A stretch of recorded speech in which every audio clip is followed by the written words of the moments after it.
একটা কথা বলি, একদম মনের কান দিয়ে শুনবেন। জান্নাতে যাওয়া সবার স্বপ্ন। আছি আমরা সবাই দুনিয়ায়। ঠান্ডা মাথায় ভেবে দেখলে দেখবেন এই দুনিয়া এবং জান্নাতের মাঝখানে কিন্তু দুইটা স্টেশন আছে। একটার নাম কবর, একটার নাম হাসর। কবরটা কিরকম? আমাদের দুশমনরা না, আপন জনেরাই কিন্তু খনন করবে, আপন জনেরাই কিন্তু লাশটা রাখবে, আবার আপন জনেরাই কিন্তু ওই দেহটার উপরে বাঁশ বিছিয়ে মাটি চাপা দিবে, চতুর্দিক থেকে অন্ধকার করে ফেলবে। মনে রাখবেন, কবর আলোকিত হয় ঈমানের আলো, সুবহানাল্লাহ।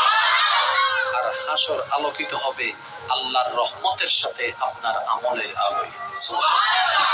হাসর আলোকিত হবে আমলের গুণে, কবর আলোকিত হবে ঈমানের গুণে। আর ঈমানটা কানে থাকে না, মনে থাকে। তাহলে সেই মনটাকে যদি আপনি পরিষ্কার করে ফেলতে পারেন, হ্যাঁ সত্য, এটা একদিনে হয় না, এটা এক সপ্তাহে হয় না, এটা এক মাসে হয় না, এটা এক বছরে হয় না। এটা হচ্ছে বান্দা চেষ্টা করতেই থাকবে হিংসা থেকে যেন সে নিজেকে বাঁচাই রাখতে পারে। মন চাচ্ছে অন্যের বদনাম করতে, সে জিহ্বাকে কামড় দিয়ে রাখবে।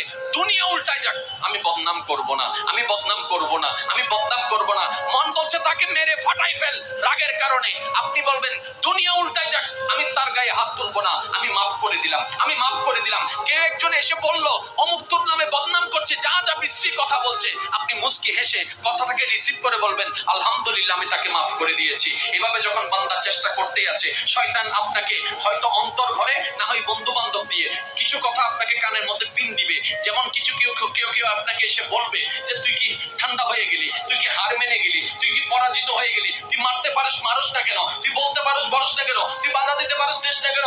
আপনি বলবেন দুনিয়াকে খুশি করার আমার দরকার নাই, আমার রবকে খুশি করার দরকার।